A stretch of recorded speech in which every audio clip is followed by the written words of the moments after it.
Namaste and good evening, everyone. My name is Alina and I'm hosting Evenings with Sraddhalu. Today, part 120. Namaste, Sraddhalu. Namaste and happy to be with all of you. We are happy to continue our series. We have been exploring in the last few weeks secrets of occult science. And today we will resume our live sessions. And after almost a month or 3 weeks, we are back and we will continue taking questions that we receive from our viewers. Today you are welcome to address question on our subject, the veil, the outer and the inner worlds. So I will start with the first question that we received from Trinetra. How does one see through the veil? Is the veil a real thing, or is it a concept to illustrate the metaphorical barrier that keeps humans engaged with problems of physical and mundane life? Another related question from Trinetra. Hypothetically, how does one create a device that can see into the subtle physical and vital domains? And another question related with our subject, what is the veil within us and how to go beyond it? Yes, the entire topic is about the veil. And as we will see, it can be a very broad topic and it can cover so many aspects. We can speak of a veil which exists in a location, in an entire region. We can speak of a veil which is within us in different parts or relating to different layers. And then we will come towards the end of the most important veil, which is the veil which separates us from the psychic being within. But all these are using the word veil. In fact, Sri Aurobindo uses this veil, and the mother, they use this word in so many different contexts that the question can be taken very broadly. For example, Sri Aurobindo speaks of material circumstances and events preparing behind the veil to finally manifest in material circumstances. He speaks of the wisdom which is behind the veil of surface knowledge. He speaks of the veil of ego. He speaks of the self behind the veil of mind. And in the yoga unfolding itself, he speaks of the siddhi preparing from behind the veil, eventually to come out, the force which acts from behind the veil. He speaks of the veil of ego, veil of nature, which of course both cover the inner, deeper spiritual or soul, psychic being or self. He speaks of the soul which behind the veil takes delight in all the experiences of life. And so the context of this word veil is so large that everything, all these experiences and a very wide range of spiritual or yogic experiences would come under this term. So why is it that we use the word veil? We'll look at the question very broadly and then look at some of these kinds of veils. There are two words, in fact, Sri Aurobindo uses. He speaks of the veil within, behind which the psychic being is realized. And then he speaks of the lid above the head. So all of yoga, in a sense, can be reduced to these two movements: the opening of the veil, and for this lid, he says, the breaking of the lid. That's very suggestive. Why veil? Why lid? And what difference does it make? So I'll play with this a little bit, then we will go into the sense of the veil and the lid. The veil is like a curtain. in our human experience. It's like a curtain. When somebody puts a veil, for example, on the face, it covers the face, and yet the veil can be transparent or semi-transparent. It's as if you're able to sense what is behind the veil, you're able to see what is behind the veil, even if partially, or the veil can be more and more covered up.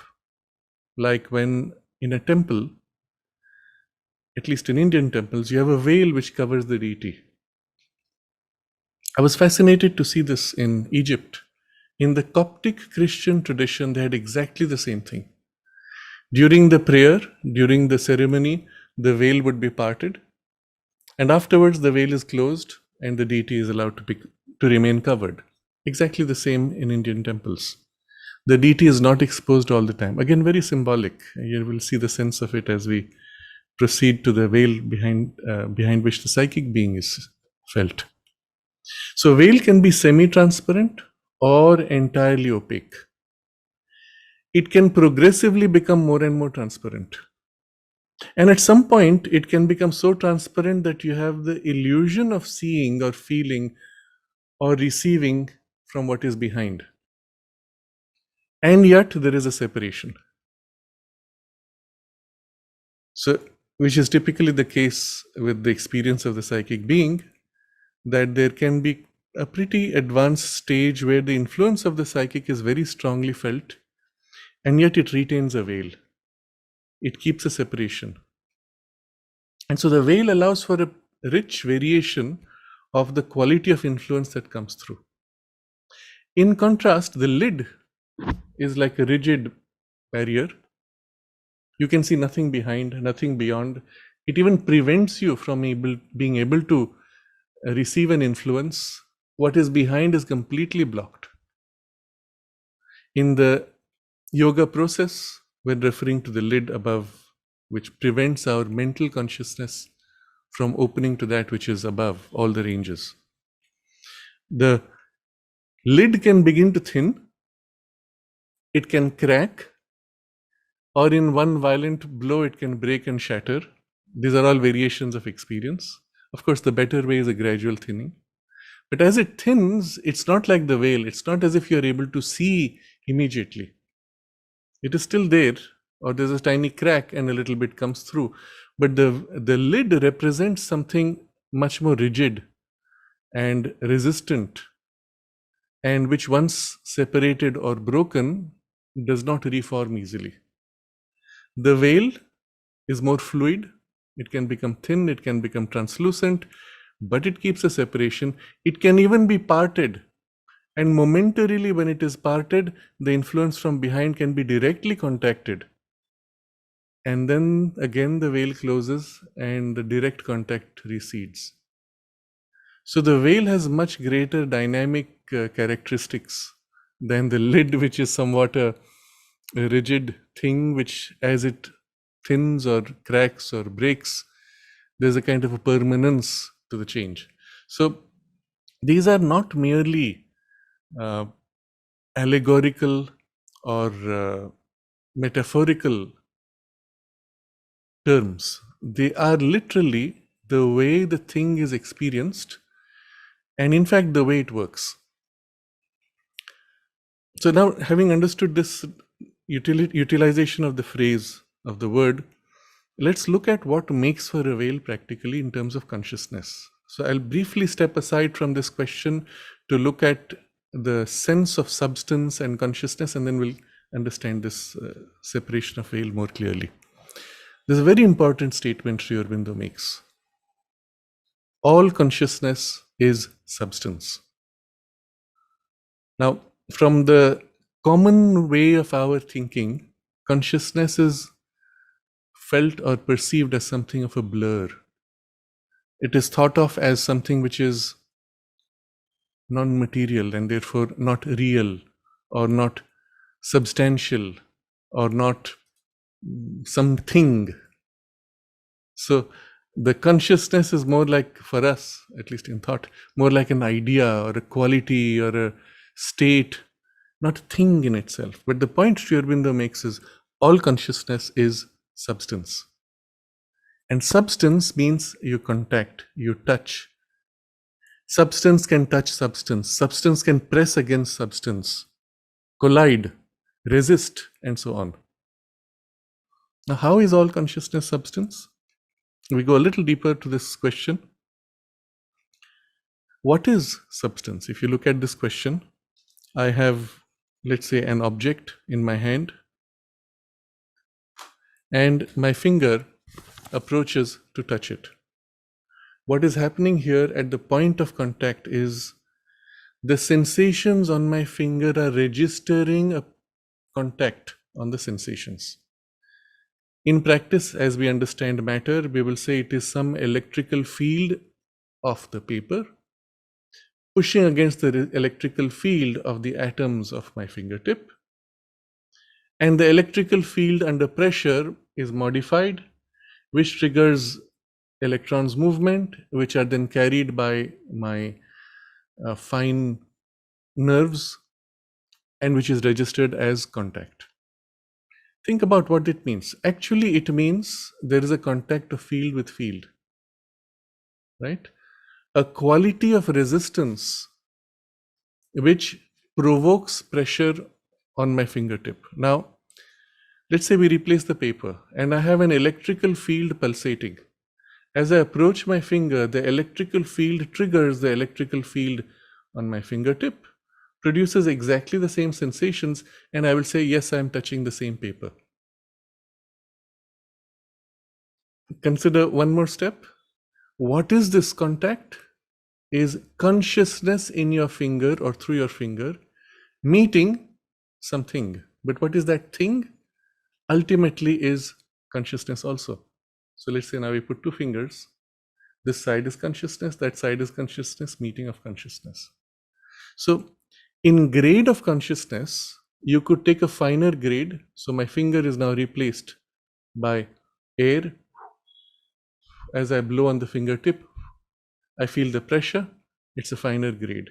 If I go to a still finer grade, which is less even, take subatomic particles, a flow of neutrinos, they pass right through my finger. They actually create a ripple, but the ripple is so fine, it's not registered. Or pure ether waves, which are the very substratum of everything, are touching the fingertip. If those waves vibrate at a frequency much higher than the vibrating fingertip, you feel nothing. If they're so much lower, then also you may not feel much. If they vibrate at the same frequency that the fingertip is sensitive to, you have contact. So here is your key. All consciousness, and consider now just verticality of gradations, or for analogy, frequencies of consciousness. All is substance. But when two frequencies meet, there is the experience of contact and pressure. When two frequencies are different, they pass as if right through each other without apparent sense of pressure, or pressure which is so fine that it is practically not felt. Bring back the frequency, match them, you have pressure. Drop the frequency, you have loss of pressure. Drop the other frequency to match again, and you have pressure. And this gives you your deeper understanding how all consciousness is substantial, because everything that exists in the universe is consciousness meeting consciousness in various grades, degrees, qualities, and so on. So once we understand this, next step we apply to this concept of veil. If there is a grade of vibration on one side and a different grade of vibration on another, so different that they don't match, they as if pass through each other, then it's as if the two can exist in the same place but have no contact. This is the nature of our spiritual consciousness. It fills the whole universe. Where do I feel it? Only there where my consciousness acquires a quality similar to it, and then I can feel the contact. When there is a huge gap in quality, it's as if the contact does not exist. Can I tune in to come to the spiritual? And the part in me that tunes the spiritual experiences the spiritual presence around, but the rest of me which is not tuned in does not experience it. This is often the case in the sadhana, that some part of us receives. Say, let's say in deep concentration or meditation, you feel, oh, something wonderful was experienced, felt, received. And then as you turn your attention, or often when you even open your eyes, everything dims and fades out. Like a dream. And so you don't want to come out from your concentration. The moment you open your eyes, you know you lose it. But if at that moment you close your eyes again and shift your state back, you find it is all there intact. You open your eyes and you lose it again. What's happening here? You have a grade of consciousness which is in tune with the spiritual. And as you open your eyes, your focal point or your awareness is now dropping to your normal status. Normal thinking, awake, consciousness of waking. The moment it drops, you have lost the alignment. Now you don't feel the spiritual. Close your eyes. For a moment, you may not feel. But if you try to remember what the state was, you again tune in and again you experience the contact. What's the problem now? When you open, is your consciousness changes and there is nothing of you left in the part of contact with the spiritual or the inner, whatever the difference of grade. But if you could, so to say, extend yourself so that a part of you is in the spiritual and some part of you in the so-called normal state, and you experience within you a point of contact between this higher part and the lower part, then you open your eyes and you still are conscious of the spiritual. But by habit, your higher part begins to drop gradually and you lose it. But if you trained yourself now to have a part of you in the higher grade constantly, a part of you in the normal state, you will notice that you have access to that spiritual contact, but it may not be fully felt when you are more superficial. Unless you create another bridge in between, a link, some finer intermediate awareness, quality of awareness, which is awake and which links these two. Then it's as if a part of you is in the higher, a part of you is in this lower, and from the higher to the lower, you have a continuous flow, a continuity of gradations. That's when you will say, now the spiritual and the material states are linked, and now there is no more the veil. So what is the veil practically? Practically was a gap in your consciousness of registration.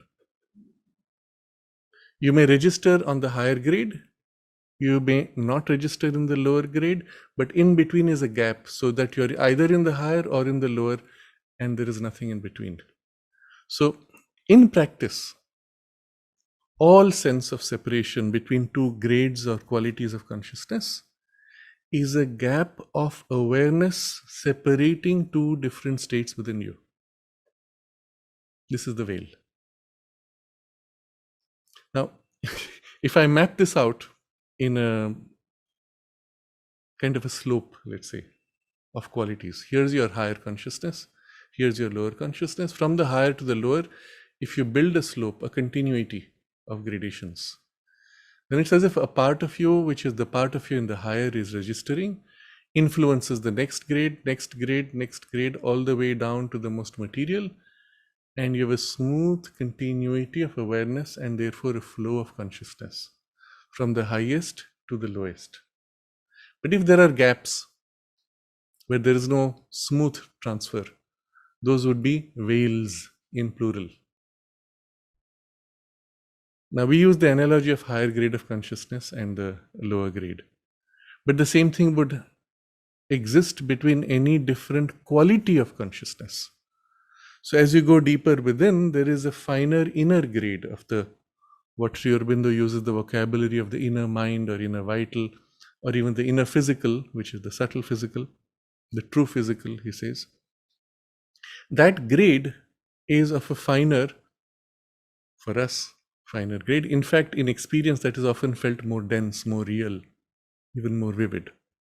So from your waking state of awareness, which to it feels very thin and shallow and superficial, to that there is a gap. In states of deep concentration, in meditation, you as if shift your focus to become more and more like it, at which point you have a point of contact. You experience something wonderful. You say, oh, it is a different world that it lives within me. And then the most common thing which happens, because by habit, when you open your eyes, you snap out. The biggest mistake people make in any practice of concentration or meditation is to snap out. You see this happening in people. They're in deep sleep, the consciousness returns, they wake up and immediately jump out of the bed. Start my day. The full force of the consciousness is turned outward to express, burst into action. But in that moment where you woke and turned out with force, you did not pause to look back at the state from which you woke up. And there lies a huge gap. The result is, in that shift into waking up, you have lost the full memory of your dream state, inner state, higher state, lower state, whichever state you were in. It could be subconscious, it could be in the subliminal, it could be in a superconscious state also. Everything is lost. It's literally as if an entire universe in which you might have been wandering, you snap out into the surface universe and you lose the link. That's a veil. But this is also a veil partly of habit, a veil of the training from childhood to always be superficially outwardly turned. So strongly that turning in feels like a blurring, it feels like a sleepiness, or it feels like a loss of consciousness. And so much of humanity is lost like this. This was not the case until quite recently. In a sense, all this happened with certain forms of modern education combined with the easy accessibility of television and other preoccupying tendencies that turn us outward. As we were children, for those of us who are in the older range now, we had much more free time because there was nothing to do, in a sense, to fill your time. Now, the moment you have time, you open your mobile phone and then you're sucked into some world. But we had time. You could look at nature. Eventually, you would stop looking, or you would drift into a kind of a daydream. And a kind of an interiorization was common. And for children especially, there is a phase in which you are living half in the inner world, half in the outer world after birth. During that time, you can build this bridge.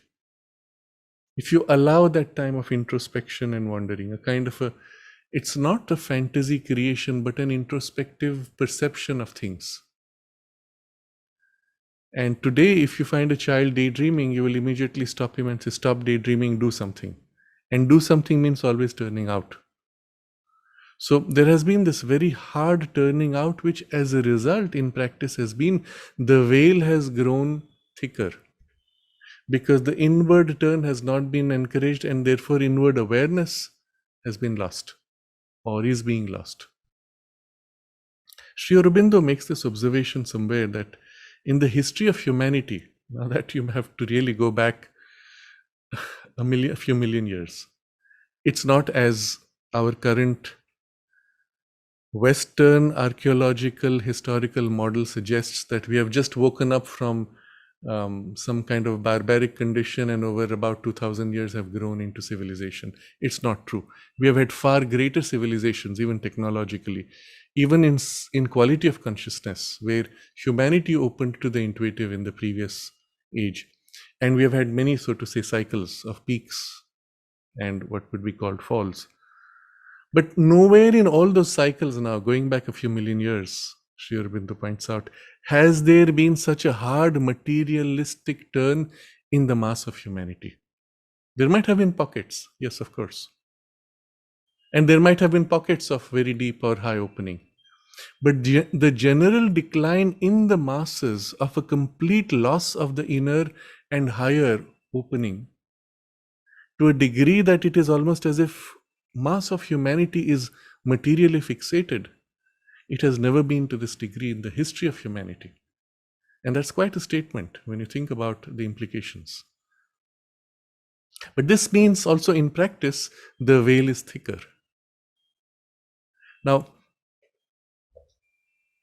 Bridging of the veil, once you understand the nature of the veil being gaps in consciousness in us, bridging of the veil means making those gaps more conscious. And as those gaps become more conscious, the veil thins out. So you wake up from sleep, there's the part in which you were awake in the dream, so to say. You call it dreaming. You come to waking on the surface senses, you become aware, oh, there's a world out here. Immediately the habit of turning starts. In the act of turning, there's a gap formed, and that's your veil. But if you pause at that moment and hold an in-between poise, as if prevent the full outward turning, hold a partial inward turning at the moment where you wake up and stay there. It's a blurry, half sleepy consciousness. You might find you tend to slide back if you go into the dream. You may fall asleep again, or eventually, helplessly, you are pulled out and you lose the dream state. But if you persist, it's like a saddle. Again, I have to give you an analogy. You take a ball and try to place it on a saddle. It will tilt this way or that. You either fall asleep or you wake up. You can't stay here. But by a skill of consciousness training, the gap becomes less, and you find you're able to live between these two worlds and slide between them quite easily. So the gap, which was the veil, the saddle in this case, now becomes more flattened when there's a smooth linearity in consciousness. At that point, something fascinating happens. You're able to shift back into the what was dream state, but consciously. You can actually live the dream world conscious that you're dreaming, at which point all your senses are turned in. You're not aware of the physical outer world. And the inner dream world, dream state, is your, so to say, virtual reality. You live in it so immersed. And in fact, at that point, you realize how much more vivid the colors and experiences can be, so much more rich. But you're conscious that you're dreaming or you're in the dream world, and you can actually wander around. You can will yourself to see things, change forms. And then you discover there's another veil. This dream state is as if formed by a flow of, like a stream of images or experiences flowing into you. And you choose to, as if, snap out of that stream or turn off the flow of that stream. And then you find the dream state itself was like a veil, hypnosis or a immersion, which subsides, and then you discover you are outside your physical body in your subtle body. Now at that moment, you may simply be floating just above the gross physical body, or you may have drifted away, or you might actually be projected somewhere else, nearby typically, and you find you are in your subtle body, but experiencing the subtle world, not in a dream state. While you're in that state, again, it's a skill you will develop. You are looking, and just as initially you were on this hill where you could either snap in or snap out, but not stay. In this state of just waking from the dreams into the subtle body, you find you can't stay. And helplessly, inevitably, the streaming flow begins once again and sucks you into a dream. So one of the biggest difficulties in mastering this out-of-body state is to be able to not fall back into dream, because again, there's such a compelling habit there, but to hold that poise. Again, that means that veil has to be bridged. Once you're able to do this, something fascinating happens.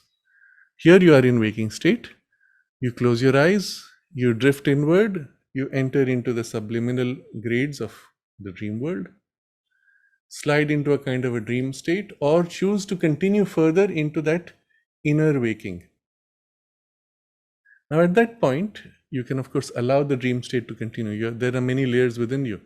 Just as in your physical body, the heart is beating, and in a very superficial part of the brain, there can still be this emergence of images, associations, and if you monitor the brain, you will see brain activity, which are not dream, or rather they're dream in the most physical layer. But you are in the dream state of in the subtle body in other worlds. But now and that part may continue while you go further deeper. In this state, you actually wander in those worlds. This would be called, Sri Aurobindo uses the term swapna samadhi. Swapna is dream, samadhi is immersion, but it is not immersion in dream, but it is immersion in the dream world, in which normally you would have been sucked into dream, but you are in a kind of a waking state, and everything there is experienced in quality of that consciousness and those worlds, and which has a tremendously powerful symbolic character. But these are not dreams of the superficial mix of subconscious impressions. They are literal realities. You do things there, and those things have effects in the world, in the cosmos, in the physical world including. Mother describes this in a very interesting way. She says often she is working on situations. And so she goes into this state where all the situations, and I'm going to use my own vocabulary, all the situations as if and as influences of threads are linked together, or she links them, aligns them, arranges them. She uses the phrase like numbers, but not numbers. So it's as if you're putting things in relation and connecting events, people, circumstances, giving them a direction, a shape, a flow. And having done that, when she leaves it, it will have its inevitable consequences all the way sometimes to the material plane. If nothing else, at least on the psychological plane. Just as an example, suppose you are working with a team of people in your job, in the waking world. In that dream state, it's as if you become conscious of the quality of consciousness of these people. So now you're in swapna samadhi, not in the dream proper, which has only limited value, but in a awareness of these things, in their qualities, vital, mental. You sense the tension between them, and the tension is represented in that plane as realities, forces, sometimes forms. And you will certain things to change, you will them into alignment, and it's a struggle. Because if there's a strong repulsion between two forces, interests, people, and sometimes they're interests which may influence a group of people even, you find a way to align them. And symbolically, and it's not a symbol actually, that's our way of seeing, symbolically you create a way that fits and creates a harmony between them. You notice this has a truth in this way, that has a truth this way, and if you align them in this way, they join and work together. And it takes pressure of will, consciousness. You align, you do that, and it stays. When you come back to your waking world, the next day you will see the same people who were in tension fall into place in alignment, and somehow the harmony works. So this is the level at which you can act directly on circumstances in a way that is so powerful as to be irresistible. And the higher you go up the planes of consciousness, the wider the scope and the more fundamental the nature of the change, and also the resistance, of course, to the change. It was on these levels that Sri Aurobindo and the mother worked primarily for humanity. Not only to push forward evolution, to change the direction of evolution, but to initiate events to guide certain outcomes. As for example, during the Second World War, when Sri Aurobindo actively intervened at some point to change the direction of the war, or when they were working to free India. You will remember that incident where suddenly Mother declares India is free, and Sri Aurobindo asks, how did it happen? Mother says they went as they came. This has already happened, not in pictures of people moving around, but in forces alignment. So if you get the sense of it, if you let go of the sense of form, you get the sense of it as trends of events or forces behind those trends being aligned. And the huge pressure that is required to push, because these are forces operating on millions of people sometimes, or they may be cosmic evolutionary forces. I will give one analogy. This is one of the most important things that Sri Aurobindo did for humanity, which is so difficult to understand unless you see it in this way. The mass of humanity was barreling down, if would be the right phrase, barreling down to a kind of head-on collision and destruction. That was the direction of the whole evolutionary impulse of the mass of people. And as this barreling down to destruction is happening, Sri Aurobindo as if takes on the body of this force of an energy and direction and turns it by huge will and gives it an upward and positive direction. Now, when that shift is made, it does not mean the whole of humanity will accept to follow. But the energy being fundamentally shifted, that outcome is inevitable. But in between, there are still many things which might happen, which may delay or create destructions or harm to that outcome. But the outcome is certain on that essential level. From there, as it moves down other planes, there are these possibilities of intervention, delay, and so on. On those planes also, one can act to reduce the harm, reduce the delay, reduce the destruction or pain or suffering of the shift. But the shift is inevitable. And that's why in 1920, India's freedom was achieved. But going through all the lower gradations, there was still the danger of a fragmented freedom or a delayed freedom and the suffering it causes and the consequences of those suffering which has to be dealt with. And those are on lower levels. At those levels also they can work. But at those levels there are other forces which are also pushing against. And most importantly, humanity allowing the help or refusing the help. And this is why our participation makes all the difference. If at that point in the collective consciousness of India, there was enough awakening and receptivity to this shift, to the force released, then the intermediate planes where these delays and divisions were being built up or were being put up would have been avoided, and the action released from above finding a receptive base below, the veil, the gap thinned, the action would have been smooth.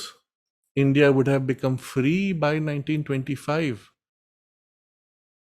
latest by 1930, without division, without all the suffering and all the delays which consequently have followed over the last 70 plus years. It would have been a very different outcome. But the blame you may put on the lack of readiness, lack of opening, lack of receptivity, and so on. To which again you can blame the education or the collective culture, inertia, and so on. Which is why it's very difficult, even when an action is initiated on the higher levels, it's very difficult to predict the timing and the specifics of form in which it will finally implement itself. Because at every level you have issues of receptivity and modifications. When people intervene on a level to give precise outcomes, that means already the outcome is very close to the physical. You perceive it there or you modify it there and things can be precisely done. But when an action is released or modified on that higher level, it has to go through all these, each representing a kind of a veil, a gap. If there were enough human beings who were open to that higher level in their consciousness and aligned to it, there would have been receptive points which would have allowed this shift to happen more smoothly. So the same question, actually, the same point can be seen in the context of the present evolutionary shift and the struggle of the forces of light and dark. What by dark we mean those who oppose the light and resist the evolutionary awakening. Veils in humanity, in the collective dullness, inertia, refusal to open, inability to open, lack of receptivity, and so on, which make for the delays and the long periods of suffering. If you were, so this is just to give you an idea of how those worlds operate and how one can operate from those planes, which is possible if you go behind the veils, but in your consciousness you're able to go behind the veils.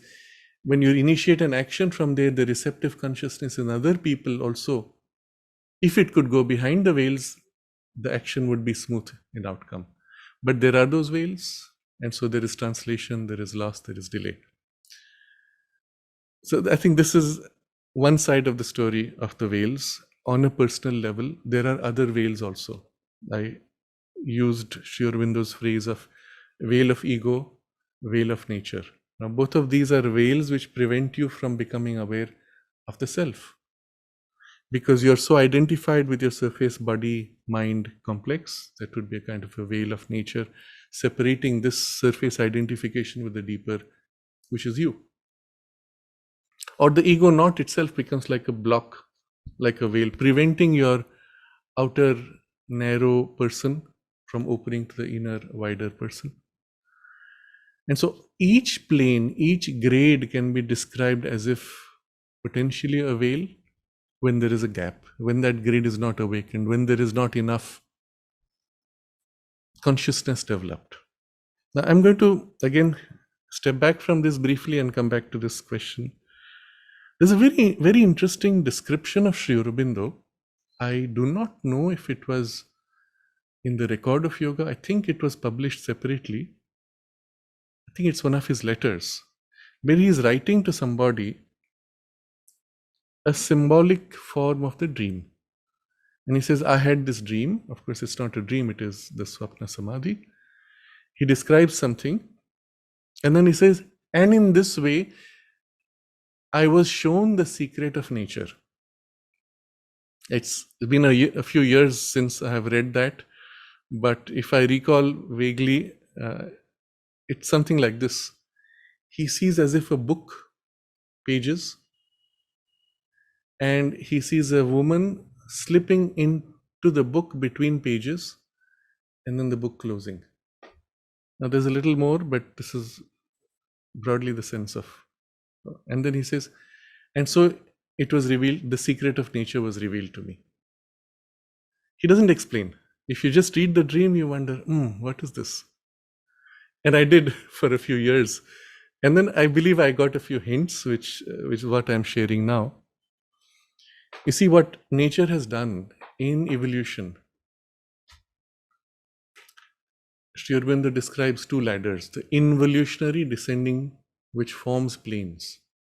But there's no individualization in there in the sense that we have of a physical evolutionary individualization. There are forms in each plane, each world's beings, etc. And in the downward movement, all these planes are formed, losing completely into matter, and then awakening through matter in consciousness as an evolutionary being. So in matter, the consciousness of all these planes is lost, covered up, but bound now in a single form. And so in that form, as these planes or these grades of consciousness push up, the form itself evolves substantially with the material of gross matter itself awakening to become prana embedded in matter, then mind embedded in matter, and then subsequently higher grades, pulling matter, shaping matter, awakening to form the ascending ladder all the way up. And here you will understand the layers of the pages, the sheets. At each level of the evolution, what did nature do? She takes the possibilities of that level and unendingly plays with them, very slowly. Mother's comment is nature enjoys going slowly because she wants to have the full joy of each plane. And then a tiny shift, that's the new page. And again, building as if on that level, a variety of forms and possibilities. Then a tiny shift until she has built up a pretty complex series of forms, considering, let's say, the last big one that we know being in the age of the dinosaurs. And yes, there were human beings at that time, shaped pretty much like us, perhaps not so individualized in mind as today, but closer to thinking animals. And yes, they battled the dinosaurs, from which we have many of the legends of dragons and other beasts and giants. We also had very large human beings, which were a different variation of the species, which were giants, some of them quite big, from certain records which still survive, some of them being up to 18 feet and up to 30 feet. It's difficult to believe, but these are realities which were present at that period. Just as the dinosaurs were gigantic, and each dinosaur has its equivalent creature of a smaller size. As you see, dolphins and the whales, we still have the giants surviving there. So we have among the dinosaurs very large, for example, I think it's the Brontosaurus long-necked. Its equivalent today might be perhaps a smaller long-necked creature, but they're much smaller. So nature was playing with very large sizes. And then at some point she says, okay, I've built all this enough, not very useful to progress through these forms. And she allows all these forms to lapse and pushes out a new burst, new forms of a new play of creation. But each one layering on the previous and layering. The forms may not remain, but consciousness is layering. Now, these layers you may look at symbolically, and this is the word that we would normally use as a metaphor to say that nature is writing a book. It's much more than that. It's not a metaphor, it's a reality. She's laying out sheets of reality, of experience, building sheets literally. So you can reduce it to a mental form of a metaphor, as if of writing books and page turns, chapters form.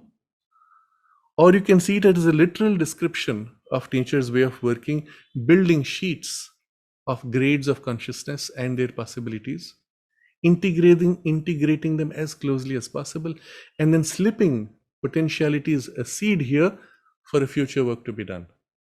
And as you go further, and here, a few seeds are thrown. And later, many pages down, many sheets, layers of consciousness later, those seeds now emerge as potentialities and now form. An analogy would be, or an example would be your eyes. In the level at which the prototype of the eyes are seen at a very early stage, they're so crude as to be almost indistinguishable from the highly developed, refined eyesight, or even the eye, the biological eye for the eyesight. But she has laid those foundations as seed forms, seed potentialities, and they're rooted in the genetic structure. But she has a plan. And later, when the mind comes more into its own, still in the animal level, these seeds are sprouting, combining, joining to create the eyeball and the complex multi-layer structure of the eyes. And then you have a functional eye, for which the roots were set way back. If you go back in the fetus development in the human womb and track all this, you will see the seed form of the eyeball generated at a certain stage out of practically nothing.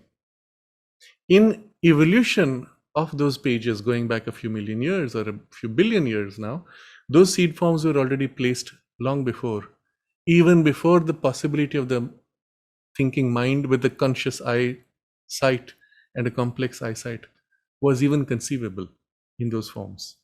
So it's as if she's slipping between the pages certain things.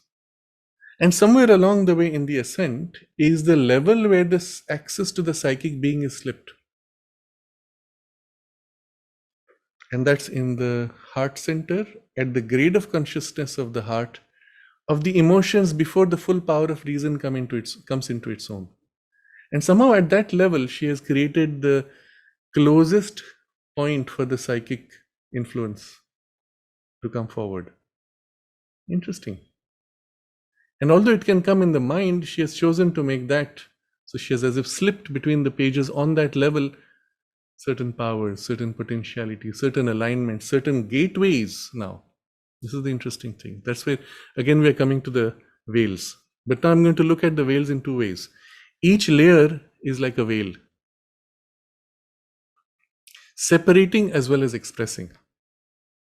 On each of these layers, there are potentialities of a deeper range, seeds farther within, not just superficially in the biology, but of grades of consciousness, powers of consciousness, which we will call the inner vital, inner mental, which can come out, but there are veils there, so to say, vertical veils, and gaps in those veils. And nature may work briefly to open certain gaps and allow certain potentialities to come and take form, and then maybe the gaps close. Or they're left partly open to allow certain things. And so the center of the chest, which is an emotional center, as if she has left a kind of a gap which opens out to the psychic influence through the emotions, but always mixed. Similarly, at this level of the formation of the mental consciousness in the body, she has left an opening to the inner mind. And these openings become what we call chakras, or they are focal points through which that energy can come, whirl, and organize into the biology. So, in a way, as nature is building these layers, each of which you could see as veils or grades of consciousness, she has also in the inner opening opened gaps or created gaps or focal points through which things can stream through, but those are half closed, but they are there as gateways. And the gates are veils. You can force the gate open, but like a veil, it falls back. Force it open, falls back. So in many occult traditions, you recognize that you don't want to open these gates and allow all the junk from the inner worlds to come through, because inner worlds may not always be higher spiritual worlds. So junk from the vital and mental planes can come through all these chakras, because they all open out into the universal possibilities of those planes. So they treat these veils, gates, carefully to consciously open them using certain methods and then close them afterwards, so that you're not left unbalanced. If you leave them open, all kinds of junk can come through. So closing them becomes as important. But now you see the sense of the veil is more interesting here. You are able to part the veil and bring it back. And so you use the word gate, which is more natural. But it's the same idea. When you open, things come through, but of what grade? They may be much finer. You have not yet developed the ability to enter those finer grades. And so there are veils of translation or reflection. Even when you open the gate, what comes through is often reflection of reflection of reflection, reduced to form and materiality, or in the capacity in which you can receive, which makes for a huge difference between the descriptions of various occult traditions or their utility, their power, their effectivity, their forms, and so on. But if you were to approach this whole thing spiritually, you would consciously, as you open through, become conscious of all these layers, diffusing, making transparent, or removing all these veils until you know each level in its own terms, the way it experiences itself, not bound to matter. And that's when you have what I discussed as these experiences, which are seem to be symbolic, but actually are the reality, which to the material consciousness is as if reduced to symbolism.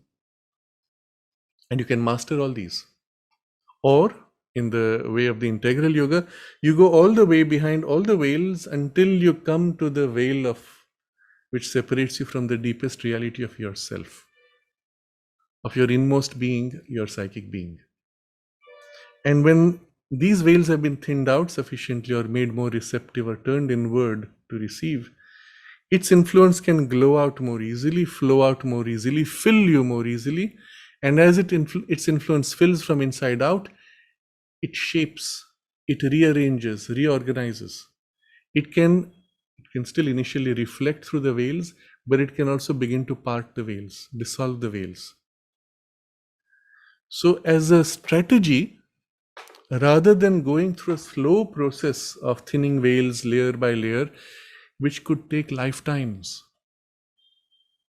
and mastering each layer by layer the way nature does in her bottom-up evolution, you take a very concentrated, narrow breakthrough to go as deep as you can and invite and allow that influence to come forward. Filling, dissolving, opening, rearranging, shaping, because it is the natural master, the source of it all. And so the emergence of the psychic influence can rapidly achieve, in the span of a few years perhaps, the transparency and the organization of the entire inner personality, which for you might take years or lifetimes from the outside in process. And therefore, in the integral yoga, the great importance given to the opening to the psychic influence and its growing presence in your personality, leading and shaping your personality all through. But a similar experience can be had in the vertical, which, if you think of each layer successively above as being veils, because undeveloped layers block, conceal, at best reflect from the higher. So as evolution has brought us to this organized mind, the ranges above the mind are blocked by all the undeveloped layers, which is the lid that we spoke of earlier. But as these layers are undeveloped, what happens in them pretty much for you is unknown, but also unreceptive because not conscious. But still things, influences can reflect through and eventually pop into your conscious part of the mind. But as they go through those layers, since there is no organized receptivity, they are distorted, limited, narrowed down, and then something pops in and you say, I'm so smart, I got this brilliant idea. But if you take trouble again to rise in consciousness, make aware each of these layers part by part, and again go very slowly, you will find you are able to receive the idea in its more essential character, hold it in its own higher grade and terms, and then translate it into mental terms without losing the fullness of the idea.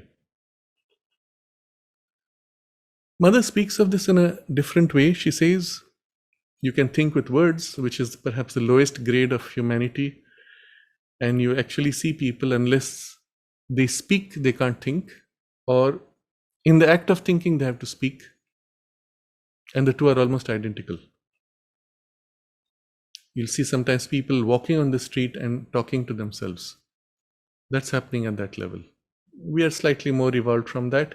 We are able to hold back the words while still enunciating in the mind verbally. And unfortunately, a large part of our education trains us to bind in this level. It's very sad. Little children are taught. I hope someday we will have soon perhaps a discussion on education and training of children. But you're taught B-A-T, bat, C-A-T, cat. Now this child, poor fellow, and there are many cases like this, the child continues into a later age and still says, that's a C-A-T, cat. But you taught him. Fortunately, in the normal evolution, they realize, looking at adults, no, that's not how you speak. And they cut out the CAT and say cat. But in the mind and in the physical part of the brain, there's still a CAT before you say cat. Now when you start reading a book, your tongue is enunciating. Or you stop your tongue, your mind is enunciating at the speed at which you would read, as if you're hearing it to yourself as you read. Which means you're again reducing to words and you're slowing down the reading speed. In fact, what is being transmitted through the book is ideas through the words. And you do not receive at the level of ideas, you receive at the level of words.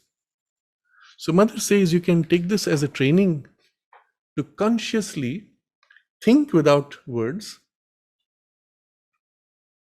You not only quiet your enunciation of the tongue, you quiet the enunciation of the brain.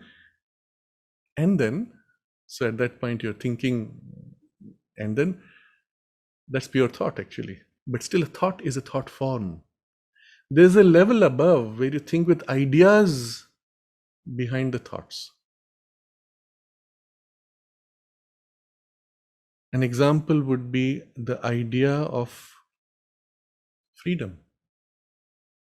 And the moment this idea comes, it's like a seed idea out of which there are particularities of thought forms.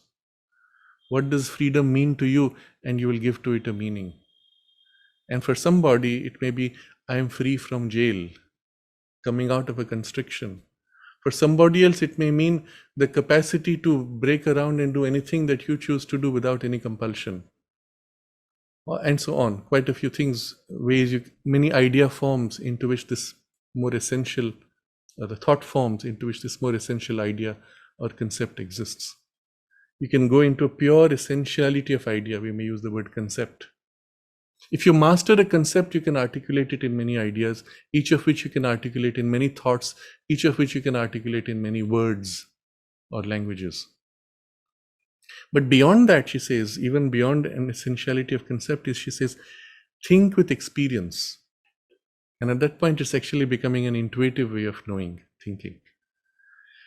Without going through all these finer gradations, which seems very difficult and laborious even to develop, I have been in some of the last few sessions pointing to this in a different way by saying, learn to think without words and then be aware without thoughts.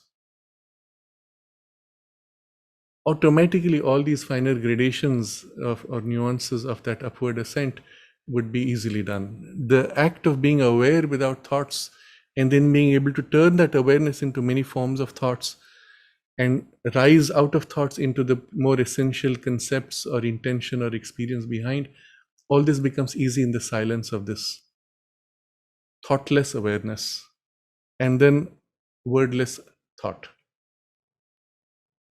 And just there is the bridge also to the intuition. And the ability to experience and then move from experience to experience is what she's referring to when she says to think by experience. You are experiencing this, then that, then that, then that. And it's a chain of experiences which you could translate into so many different forms of thoughts or words and so on. But these vertical veils also separating as you become conscious. You can go through a very slow process of training, or you can shoot as high as you can, hold that poise of thoughtless awareness, and then as if reform from there, integrating, or allowing it, the higher influence, to integrate and build. When you do it in this way, you actually have a huge amplification of your intelligence. We have this wrong idea which comes from the physical science that intelligence is just your brain working more quickly or more rapidly in some way, using more of neurons, because all these ideas of computers as an analogy come in the way. In fact, Sri Aurobindo says, true intelligence comes from the opening to intuition and to the psychic within. Because true knowledge comes from there naturally. The ability of the intuition to grasp, to penetrate, to perceive deeply, inside out, richly, etc., is natural, and that's what makes for the genius. So opening to intuition and allowing the intuition to fill your thinking mind, but also consciously rising out of thinking mind to live more and more in this intermediate, intuitivized mental state, where you open to intuition, but you're still operating in thought. That poise straight away shoots your IQ by at least 20 points. It's not such a big deal. You can do this within a few weeks or months. You can also glimpse there, because it's open to the intuition without much difficulty, the nature of the higher mind, where a thought can be massive, including a whole range of aspects and ideas in a single glance, gaze, or form of thought, and so on. Now, all this becomes very easy by this rapid rising, and then from above turning with this higher grade to fill top down and organize. But each of these layers represents as if a veil, preventing you from opening to or receiving directly that which is the supermind, which now must go through many layers of reduction, reflection, and so on until it comes into your thought. But in a sense, secretly, it is that which is the source of all your thoughts. And each time you have the discovery of an idea or an insight, flash, insight, awaking to something which was not created by you, but discovered, it was actually a reflection of a reflection of a reflection of the supermind. You see, first, supermind being infinite, it has to reduce itself to finiteness. Then finiteness is like a ray. That's what we call intuition. That intuition itself is knowing directly in experience and identity, which by reflection should reduce into mind. At that point, there are two reductions already. and now it has come into your mind. In your mind, now it has to take form of idea or thought or words before you register it and say, I've got it. So multiple reductions.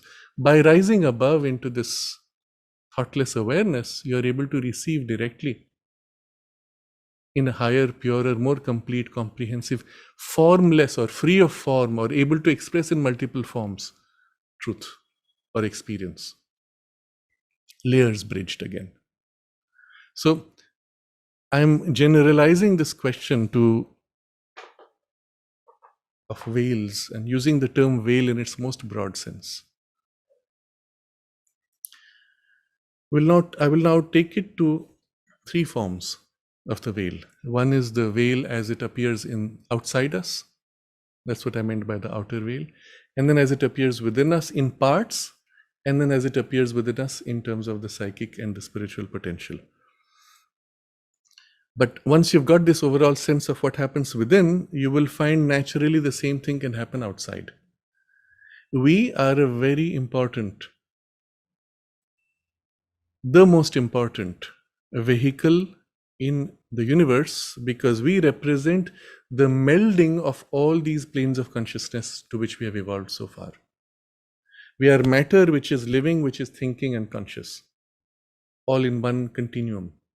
And all these fine gradations which nature has spent a few billion years building, developing, have been reasonably integrated, except in our mental ranges, there are still layers and powers and aspects not sufficiently developed. But that's part of nature's current working. But it's available, that's the point, even if not fully integrated. And so within us, it's very easy to bridge all these layers. But what's happening out there, outside you? You go to a forest or a beach or a mountain top, or perhaps even underwater. And as you're wandering around, suddenly you come to a space where you feel, there's something here. What is there? Maybe at first you don't have words to describe. You feel it sometimes like a presence. You feel it like a quality. You feel its effect on you, which is how you know that there is something there. The effect on you is the layer within which you're receptive, and that gives you a hint of the layer of the thing which is there. But maybe you're receptive in a narrow band and the thing is of a larger band. So we give it a name. We say, there's a presence. If you're not conscious, you will just say, this place feels so peaceful. Or I feel so happy when I come here. And your mind quickly fills in by saying, because of the scenery, perhaps. And you say, I like to be in this place because I feel happy and content. Why? Perhaps I think it's because of the greenery of the trees, or because it is so barren and I can look far away. Your mind fills in. It has nothing to do with any of that. It is the presence. You can go to certain beaches empty. You go to other beaches and you say, wow, what a presence. And automatically people will congregate to those spaces because they feel the effect. It's as if it calls them, or they feel attracted to it. It is this which makes for certain places on earth that become famous, or people accumulate, and so on. Even centers of power, centers of finance, centers of art, centers of beauty, centers of culture, refinement, strength, and various other powers of the divine at different places. Even not all mountains or mountain tops are the same. There are certain mountains you can climb, go on the top, see, yes, it's nice, it felt good, I achieved something, you come down. You go to another mountain, maybe same height or even lesser, you go there and you feel this shift, this uplift. And you'll find people going there more and more. Everest as such is pretty empty mountain. It's only attractive because you're told it's the highest. But Mount Kailash, which technically may not be as high as Everest, has a presence. And so people are attracted to the presence, whether they're conscious or not. So in this way, you realize certain mountains have a personality, have a quality of consciousness. But what happens with those spaces where there's the presence is bridging the gap of the veils. It's straddling many layers and comes close enough to the material that you register it immediately. And so that space becomes a space where we will say the veil has thinned. The deeper or the higher or that certain aspect or power is close enough to be felt almost materially. Thinning of veils. Going there, suddenly things of the spiritual become easy, they become accessible, your thoughts get lifted up, and you cannot somehow think of things which are more coarse.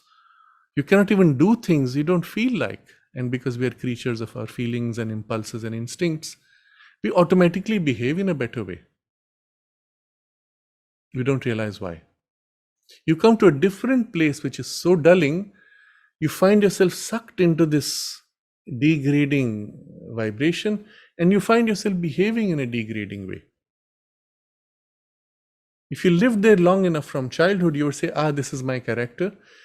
You shift, migrate to this place which is of a very different kind, you'll find your entire behavior shifts. But if your character is reasonably sticky, you will tend to bring those characteristics and there'll be a struggle. In the struggle, either the higher wins and you feel yourself lifted for the while that you're there, you go back and fall back into your old patterns, or you find yourself suffocating in the struggle and say, I can't stay in this place long enough, I don't gel with it. I need to go back to my whatever was that lower grade. Interesting. So people accumulate by type, by grade, by quality of aspiration or vibration or capacity or skill or aspect of consciousness which is more developed into areas which correspond to those vibrations. And happens something even more interesting. As they accumulate, they tend to amplify by their addition that quality. Or they can begin to sway it or dilute it or even lose it if that is the trend of the collective.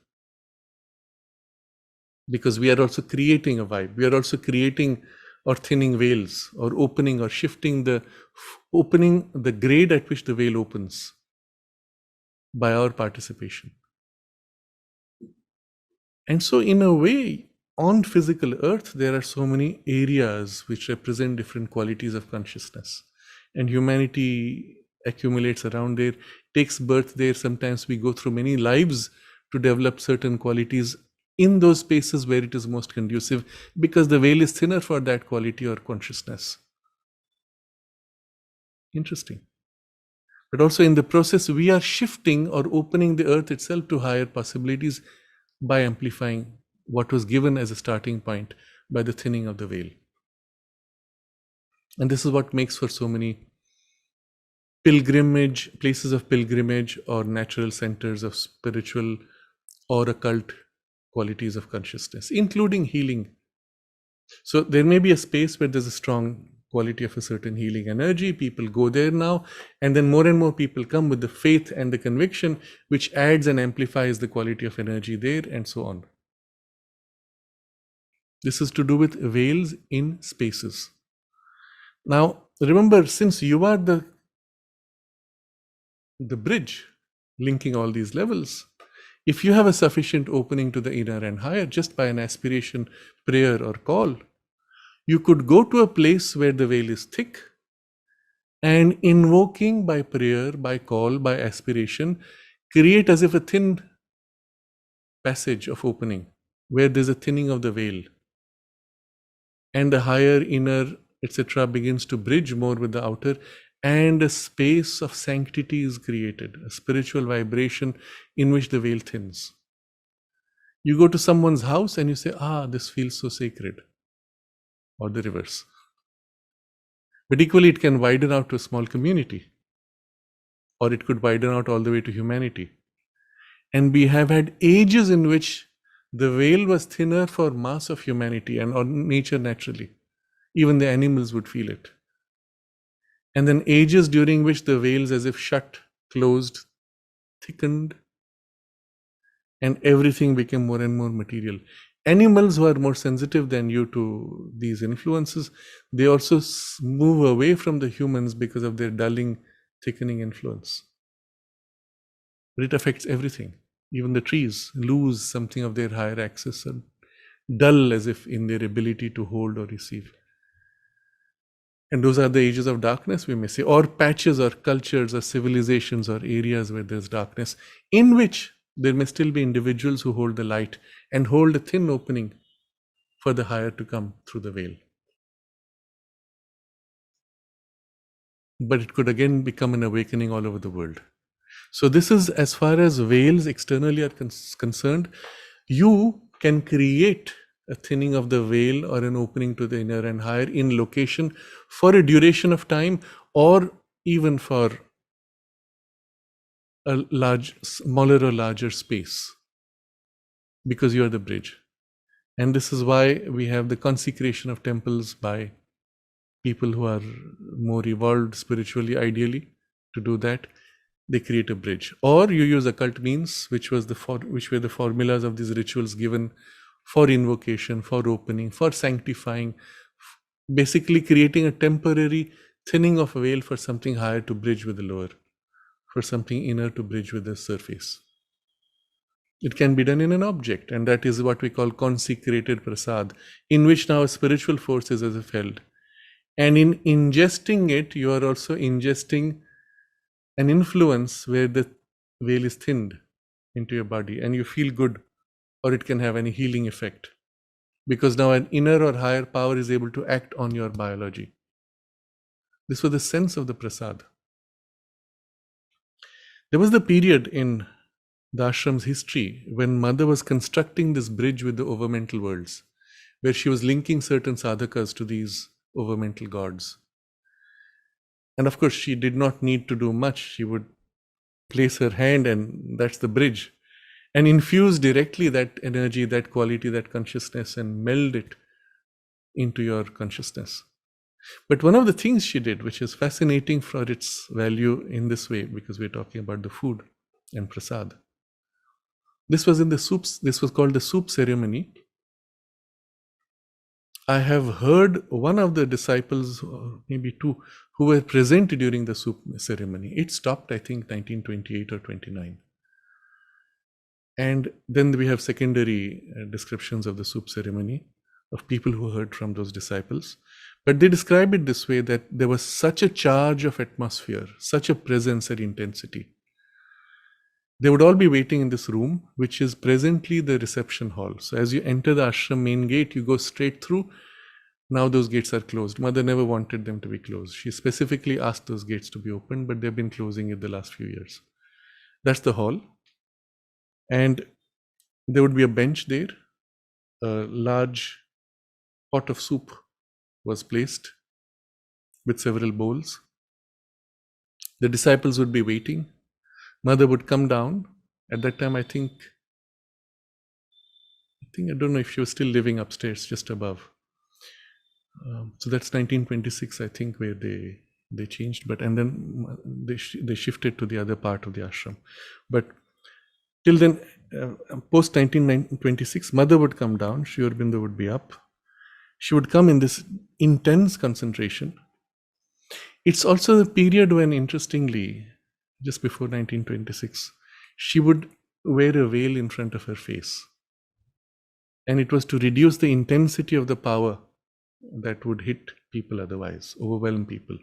So even that veil was needed to allow something to go through, but to dim its intensity, to make it bearable.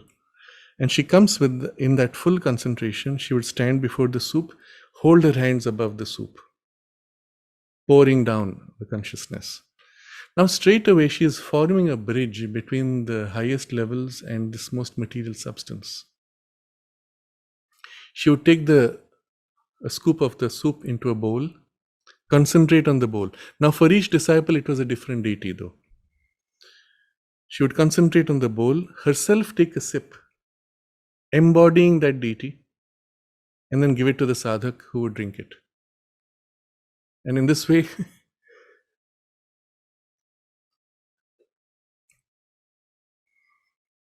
the transmission was made, and the fixing of the consciousness. These people were, what can I say?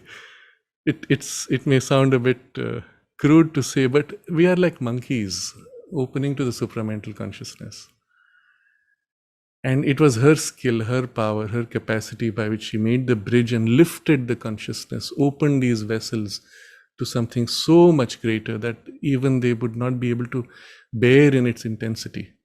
And she was lifting them, shaping them, widening them to make them vehicles for this overmental consciousness, not supramental, the world of the gods, overmental worlds, which is infinity, but with an aspect now being connected to a consciousness which who could never have even imagined or dreamt of these experiences, unable to contain even, and she is working on them to build and shape.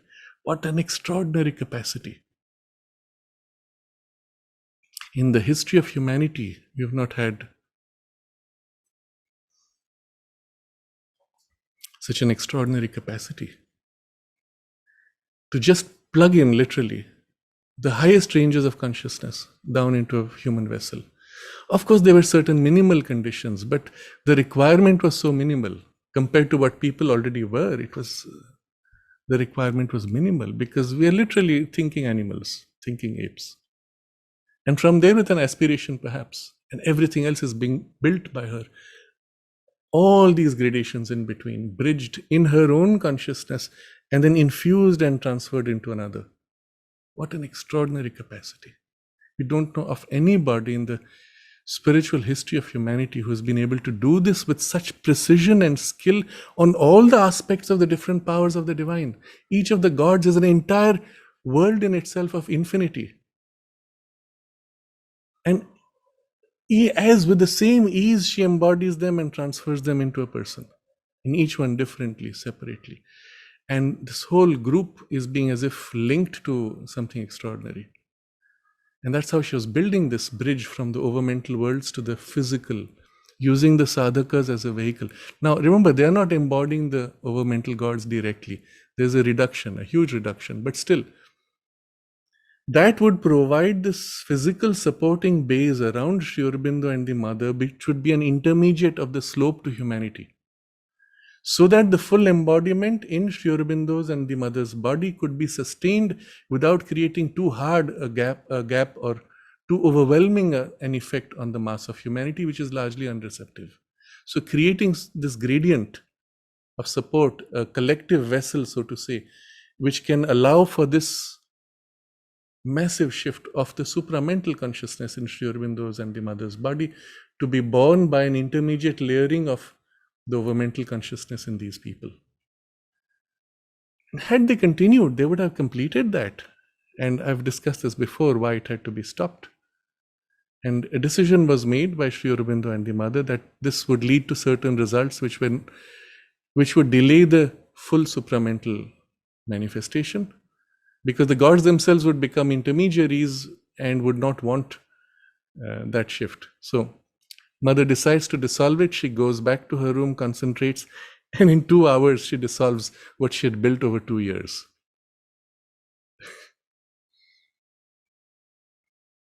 Again, what an incredible capacity, what an incredible power to manifest or to dissolve. And I said this before recently, I think we had an interview with one of these men who was a vehicle for one of the gods, and he said, I was becoming so powerful, the mother was jealous and she withdrew the power from me. Okay, that's the level of stupidity, and like I said, human apes. But there were others, even after she withdrew, so the imprint of those gods remained. And mother comments about this. You see X, you see Y, they still have the imprint of that deity and so on.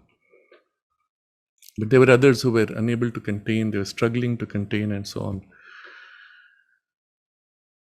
But all this is to show you what is possible from a single individual. What you have bridged within you, you can, so to say, open the veil into a space.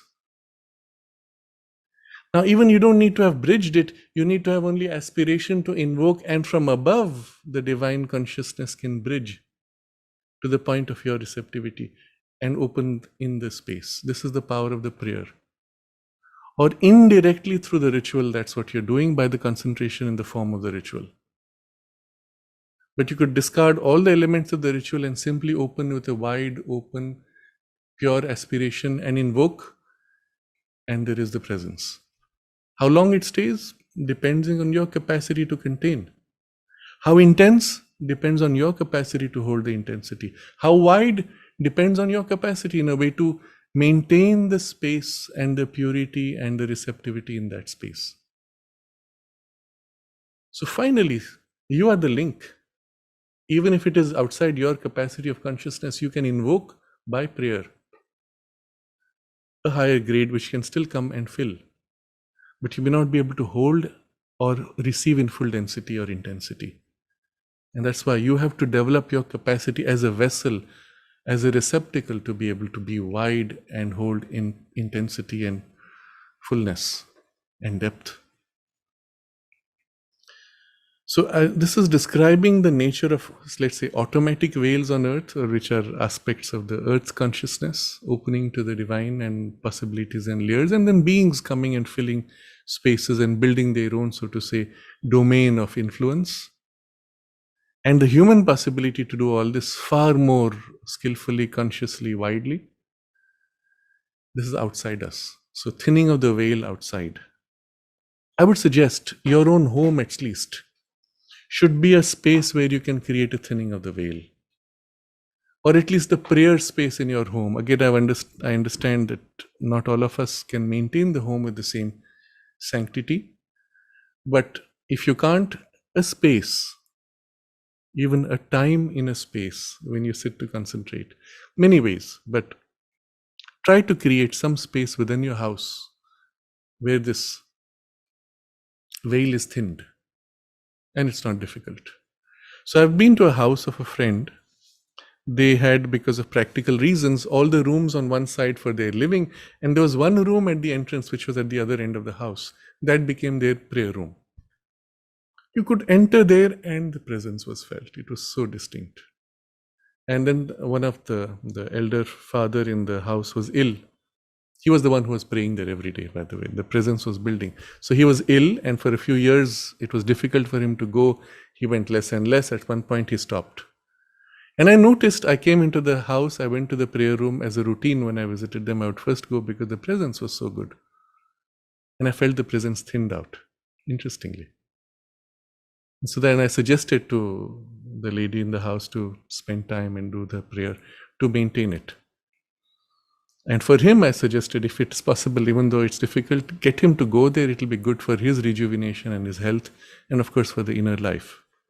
Later, they shifted house. They went to another house where the prayer room was in the center of the house, and all the rooms were around, as if that's the way it had been designed by the previous owners. And I said, this is far better, because now the radiance spreads all over the house. So it's interesting to see in different families also how it works. There are families I've seen where there's a prayer room at the entrance or somewhere where the priest comes, does his thing and goes away, and he leaves prasad which is distributed. Nobody even bothers to go there or to participate in the priest puja. So there's a presence perhaps maintained, but it does not have its effect on the house. You could still enter the room and feel differently, but the house doesn't benefit. But if the family participated, that could become a focal point for the influence to spread into the whole house. So this is just to give you an idea of what's possible and what you can do, and then it's for each one to choose. Now we extend to our own body, which is our house. There are parts in us where the veil is thick, there are parts where it is thin. Notice, observe. Remember, every grade of consciousness is a veil. So there are veils separating your mind from your physical body, which is often thinnest in the hands and in the face. In your hand, you're able to feel, especially if you have trained your hands for skill, playing a musical instrument or do any skillful work, even writing, even typing. If you have infused mind awareness into the fingers to develop the skill and consciousness, the veil is thinner here. As you go down, this part, let's say the forearms here, particularly front, may be more conscious, back is less conscious. Even back of the hand is less conscious comparatively. But it gets less and less conscious to shoulders. And for most people, just below the chest, before the abdomen, there's a huge gap here. Go to the back, there's a huge gap from shoulders all the way down to hips. Thick veil. Side, relatively less. Front is least, generally speaking. Even in your personal space, in your aura, you'll find this part in front, you're more conscious. As you go down into the legs, again, it tends to thin out. Unless you've done sports involving skill of the feet, then that part is more conscious. Now, when there is a spiritual influence, the parts which are more conscious naturally have greater receptivity. Your hands, your face, even typically. Back of the head, no. Interestingly, this back of the head, the brain here is related to the subconscious. And so on. Now, all this is to say that for a yoga which aims at a transformation of your entire nature, you have to consciously thin out all the veils in your body, physical body, and then in your life force, and then in your mind. And each of these levels, as you thin out the veil, you will also find opens inward to its equivalent subliminal and universal consciousness. When you go into dream state, which level you go into, and your ability to shift between those levels in dream state is actually built by making conscious here. So your physical body and the physical bound consciousness is an extraordinary gift to train all your inner and higher abilities by integrating them here. The more you integrate here, the more the inner and higher ranges get integrated, because this is the point of binding in form. That's why the enormous value of your physical body, it's the point on which all the powers, all the grades of consciousness are compelled to be bound into a single point and merge into each other, so to say, and therefore form bridges easily. It's an amazing thing when you think about it. And so to discard the body and its training is to lose a huge opportunity. And in the ascetic traditions where you discard the body consciousness and just go to the inner, what you struggle to attain there could have been easily done or more easily done by doing it here on the surface part, and then from there opening to the inner. So in a person in whom there has been integration, let's say through sports, of the mind awareness and the emotional life force. You're playing basketball, you get upset, you get tense, you have anticipations, you have disappointments, and all integrated with the mind for the full focus on the body while playing basketball. Such a person in real life will have better mastery of emotions than anybody else who has not done that work. And that better mastery of emotions in your dream state will mean you're able to shift through levels of emotions, shape them, direct them, or change the circumstances of that symbolic world of dream and compel a different outcome because you have this mastery of emotions by playing basketball. Seems trivial, but actually is a great power if done with that intention. Of course, you can play basketball unconsciously.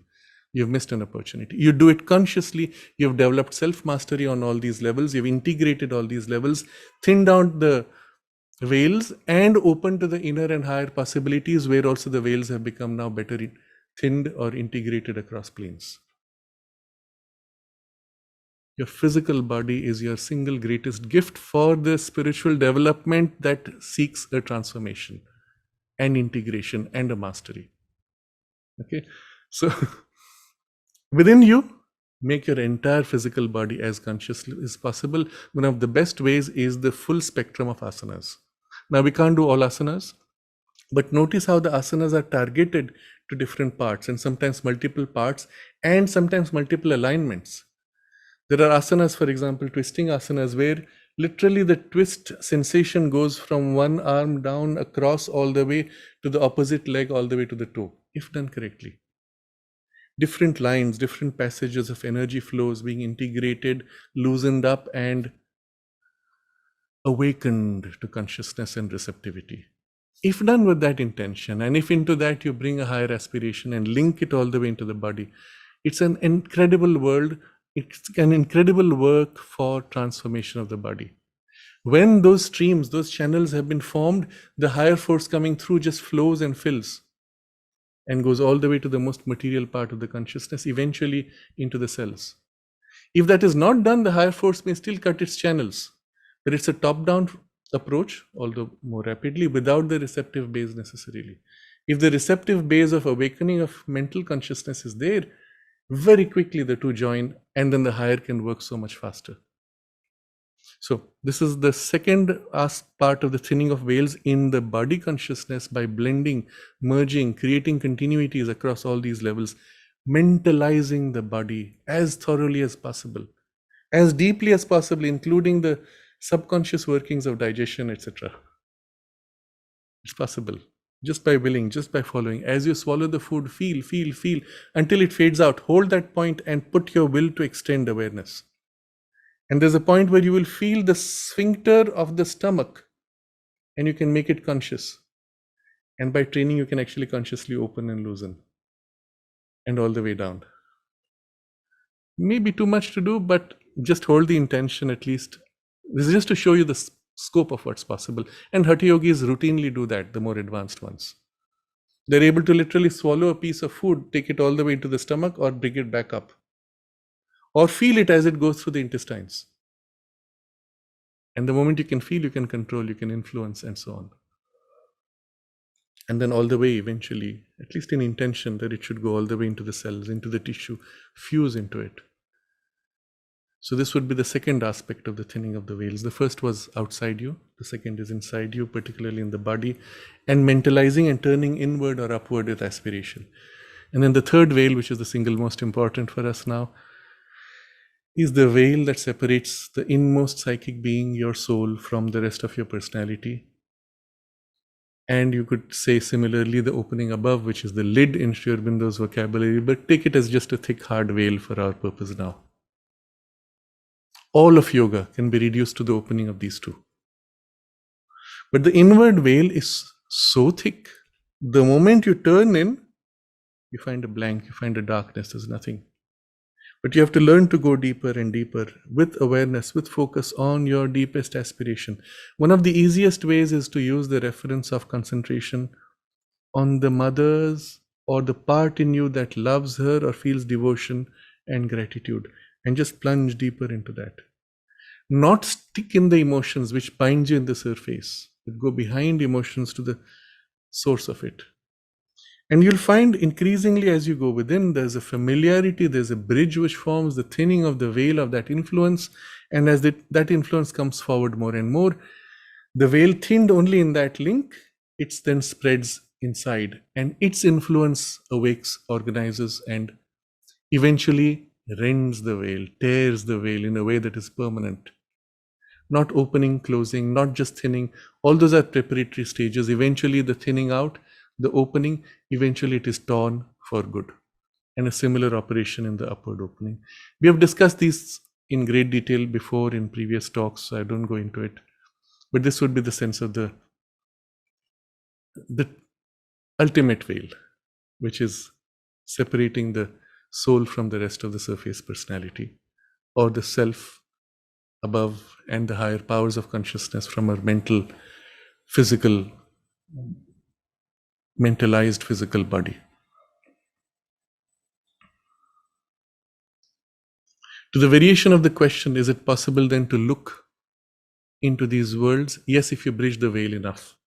Can it be done by technology? By occult means you can fill substance that gives you a glimpse, but your receptive side is too narrowly bound in form to be able to correctly appreciate or register. The reduction in form of an experience which is beyond form, of a knowledge which is in a thoughtless awareness, to reduce it to words is always a loss and always a reduction, and can be done in many ways. So each person might perceive the same thing differently because reduced to your familiar language and words, isn't it? So if, for example, you infuse the experience of freedom in one person, he speaks the word freedom in English, the other person uses the word liberté. And you'll say, oh, but this is different from that. At the level of words and sounds, it's different. Similarly, at the level of thoughts, it's different. At the level of ideas, less difference. But at the level of experience, it would be one. So any perception of deeper and higher realities by even mechanical or occult means would involve a reduction of symbolism and a loss therefore, and would be open to interpretation. This is the problem which happens for people who have visions. Without the shift of the inner opening of or higher opening of consciousness, you see pictures. Let's say I saw a peacock flying from left to right, and then I saw a ray of light which came, and then I saw this color, and then a cloud. What does it mean? I don't know. Because all you did was reduce in representation of symbolic form an experience which is of a deeper kind. This is what happens with dreams. By the time we remember in the surface part, we have lost the meaning which we knew in that state. And the training will allow you to feel the vibe or the sense of it and go behind the form to the essential experience quality, and there you know exactly what it is. And this is the training for bridging the veil. So yes, you can create means, devices, and need not be physical devices. They can be occult devices to glimpse into things, but it's of very little value if your consciousness has not developed to open to there, because all you will do is reduce to symbolism which will make no sense. So for example, you receive by intuition and it comes in words in a unknown language. To you it is unintelligible unless you know the language. So the same, when you reduce to forms, it's reduced, and unless you know the meaning of the forms for that case, it means nothing to you, and so on. So I think I've covered the 3 questions also, but widened the topic to generally deal with this whole question of veils, both outer and inner and the intermediate veils. It's a fascinating field. The bridging of veils, the opening of veils, and the complete removal of all veils, including all the final veils of ignorance itself, is the ultimate goal of the sadhana of the integral yoga, in which we live in a consciousness freed of all veils, able to experience reality without the veils, or if veils are held, they are held only provisionally for part of the play, when in fact you are already conscious of what is behind the veils as you are conscious of the veil itself. So in a sense, you live in a consciousness freed of veils and ignorance, including the full veil of ignorance, but you can play with veils and forms as a liberated play of the divine Satchidananda here in the world, in matter, and with your body, in which now this bridging has taken place, literally as substance of Satchidananda in its transformed state. Freed of veils, now using veils as means of creating forms for purpose of play only. I think that's a beautiful vision and aspiration to hold for us.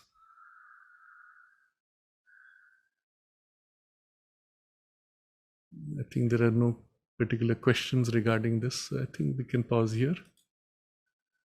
We'll take a moment to hold this aspiration for the unveiling of the divine presence within us and the thinning and eventually removal of the lid that opens us to the higher ranges, and our experience and participation in a world freed of veils, playing with veils although.